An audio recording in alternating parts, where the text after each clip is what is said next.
In December 1937, the Japanese forces successfully captured the city of Nanjing. With no defending troops, they gathered the civilians together and began a brutal massacre.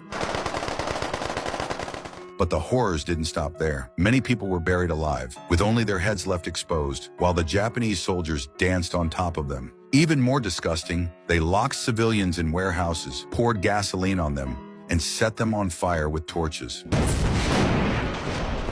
The streets were lined with the bodies of the innocent, and some had their heads chopped off and hung on trees. In just 6 weeks, 300,000 innocent lives were lost. As the capital of the nationalist government at the time, Nanjing should have been heavily defended. However, before the Japanese even arrived, the city's defense commander had already fled in panic, leaving only a few scattered troops to defend the northern Jiangmen line. But they weren't blocking the enemy. They were stopping their own soldiers from running away.